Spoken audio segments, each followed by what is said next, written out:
Gilmar, tudo bem? Eu gostaria que você nos dissesse, né, fizesse uma definição, na verdade, o que é o projeto Tarifa Zero. Primeiro que o conceito de tarifa zero não existe, porque alguém paga a conta. Então, é a primeira coisa. O problema é que quem anda no transporte coletivo, no ônibus, paga duas vezes. Então, essa pessoa, ela acaba fazendo um benefício para a cidade, benefício do ponto de vista de evitar congestionamento, benefício do ponto de vista da poluição, porque o ônibus polui menos que o carro, e o benefício para a cidade. E ela é penalizada, porque ela paga duas vezes, ou através de impostos, ou através de subsídio, e quando entra no sistema de transportes. Essa é a primeira coisa. Segundo, você tem milhões de pessoas excluídas do sistema de transporte. O direito de ir e vir não está assegurado, porque a pessoa não tem o recurso, não tem o dinheiro. E isso, portanto, é uma grande injustiça. As pessoas deixam de procurar emprego, deixam de ir numa consulta médica, deixam de visitar um parente, deixam de ir para a escola, deixam de visitar amigos, ou deixa de ir numa atividade cultural ou esportiva em função da passagem, não ter o recurso para a passagem. Então, é uma exclusão que acaba acontecendo. Nós temos que criar no Brasil um modelo parecido com o Sistema Único de Saúde, criar um Sistema Único de Mobilidade, que você tem responsabilidades do governo federal, dos governos estaduais e dos municípios. Porque o município nem sempre ele consegue garantir o direito de ir e vir, e nem é responsabilidade só do município para garantir esse direito, como a saúde. Dependendo do grau do problema da saúde da pessoa, o município não entra. Então você precisa ter, né, o Estado e a União. Então, criar esse sistema é isso que a gente tem brigado lá no governo federal. Eu sou coordenador da frente parlamentar da Tarifa Zero.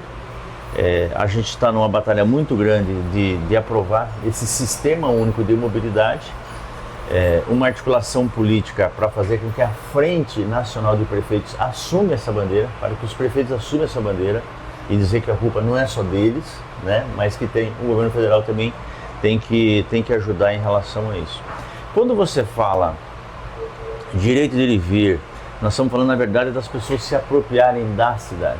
A grande invenção do ser humano foi o fato de viver de forma coletiva. A cidade é uma forma coletiva. Só que as cidades, as pessoas não está sendo agradável viver nas cidades. E a Tarifa Zero é uma ponta do iceberg para fazer com que as pessoas vivam nas cidades. E o grande vilão desse processo é o carro. Parece que não, mas às vezes você deixa de ter um calçadão, você deixa de ter uma rua agradável, porque nós estamos falando da rua. A rua tem que ser um lugar agradável. A liberdade de uma criança, a primeira coisa quando a criança começa a andar, você pode perceber a alegria dela quando ela sai de casa e vai para a rua. O convívio se dá na rua, não é dentro de casa. Entendeu? O convívio social se dá na rua. Só que você não tem calçadão, porque você tem o carro.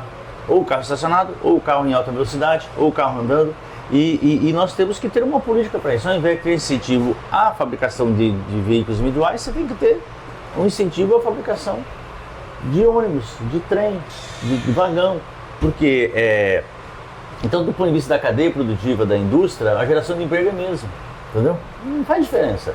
Você percebe? Então, então se apropriar da cidade, conviver na cidade, porque faz bem para a saúde, faz bem para a economia, e nas cidades onde for implantada a Tarifa Zero, nós temos 119 cidades no Brasil já, aumentou também o comércio, de 25% a 30% o comércio, porque as pessoas gastam, as pessoas saem de casa, as pessoas consomem, entendeu? Então todo mundo ganha. Gilmar, te perguntando agora, né, por tudo que você falou, na verdade a mobilidade urbana, ela é transversal, porque como você mesmo disse, ela vai dar acesso à educação, à escola, a emprego, ao lazer. ela está ligada à sustentabilidade, se a gente tiver menos carro, ela vai, de uma certa forma, aí, né, mover a economia e ela vai fazer com que as pessoas elas realmente se sintam cidadãos, uma vez que, na verdade, ela vai ter acesso a tudo isso, né, convivendo numa comunidade. Então, a minha pergunta para você é o seguinte: você falou que nós temos hoje 119 cidades que já adotaram. Quais as maiores dificuldades? Porque, assim, parece, é um projeto que, na verdade, ele só traz benefício, ele te traz realmente cidadania, tem todos esses benefícios. Você sente quais são as maiores dificuldades de implantar o Tarifa Zero? E eu vou dizer para você, principalmente no interior do Brasil. Primeiro tem um preconceito, que é aquela ideia de tudo que é de graça não serve. E não é de graça, como você mesmo disse, né? Não é de graça, entendeu? Porque a pessoa não reclama quando vai matricular uma criança na creche, ou na escola, ou mesmo no posto de saúde, é de graça. E não significa que não serve. Serve, funciona. Tem que melhorar, mas funciona. Então, essa é a primeira coisa. O transporte tem que ser de graça para as pessoas que andam no sistema de transporte, que não é de graça. A outra coisa é como é que fecha a conta. Essa seria a minha grande pergunta, de então, onde você tira recursos para isso? Governo federal? Eu tenho vários projetos, mas vamos lá. Primeiro, o governo federal tem que ajudar, assim como ajuda na saúde e na educação. Então, tem que ter... Sistema único, como você mesmo disse. Exatamente, o governo federal.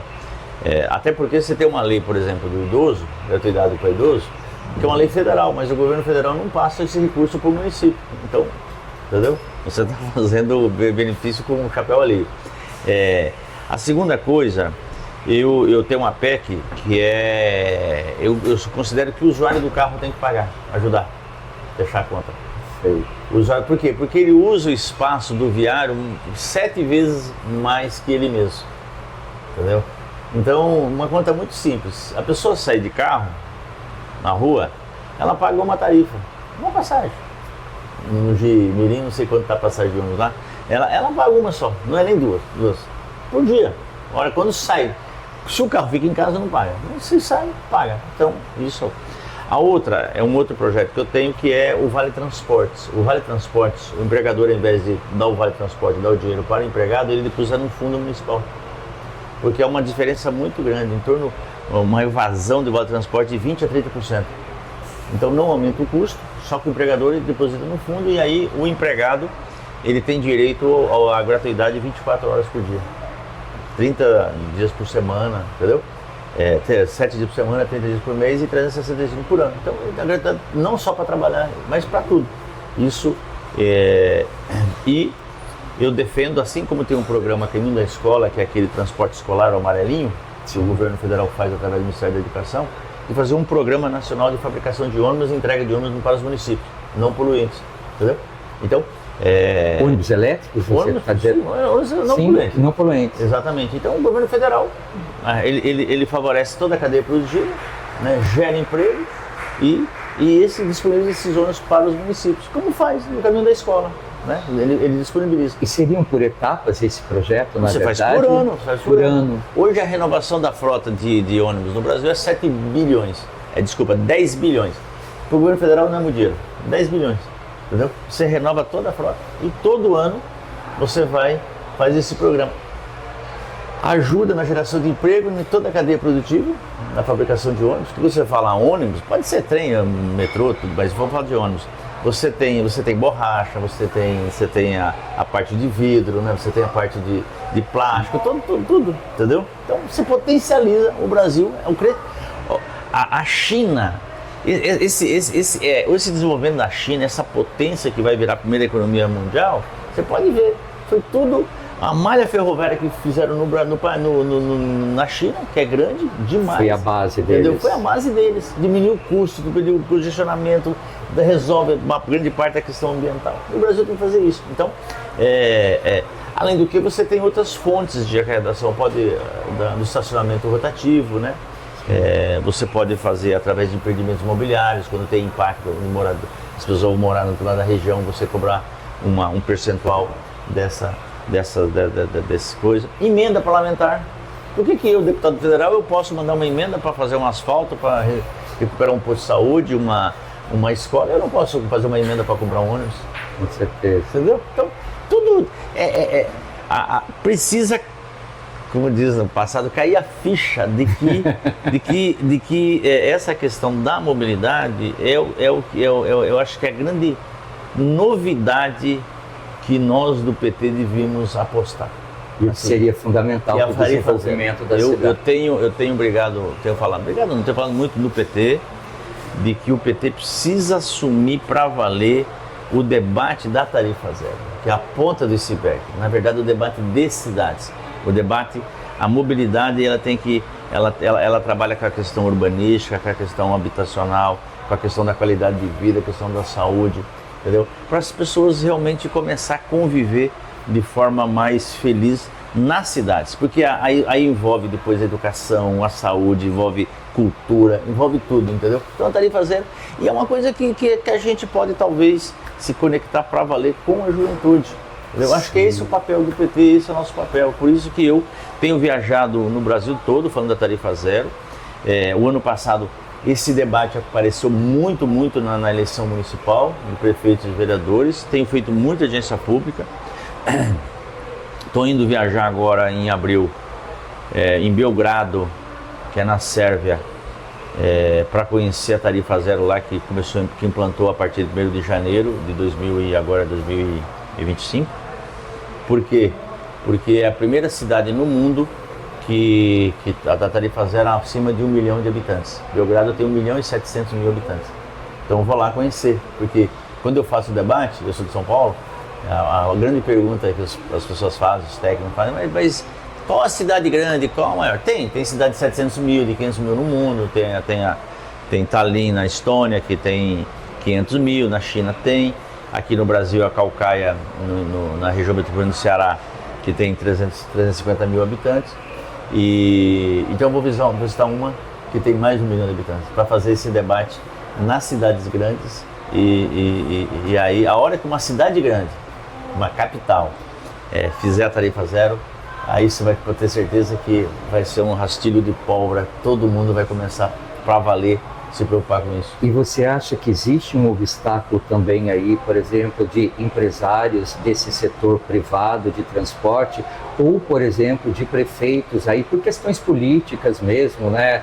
Enfim, dessa polarização, você acha que isso, de uma certa forma, também tem atrapalhado e atrasado um projeto que traz tantos benefícios assim, que, puxa, todo mundo adoraria ver, né, as maiores cidades do Brasil já com esse projeto implantado? Tem de tudo. Tem empresário que é contra, porque não quer manter o seu status quo. Quando se implanta a tarifa zero, o poder público tem um poder maior sobre o sistema. Então, por isso tem empresário que não quer. Mas eu não faço discussão sobre questão de contrato.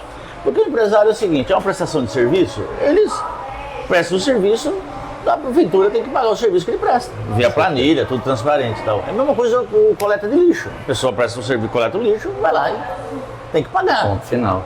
Ponto final. É a mesma coisa, entendeu? Agora, é verdade que quando você implanta a tarifa zero e você tem um controle de tudo, a sua relação com o empresário de ônibus, o poder público tem mais força.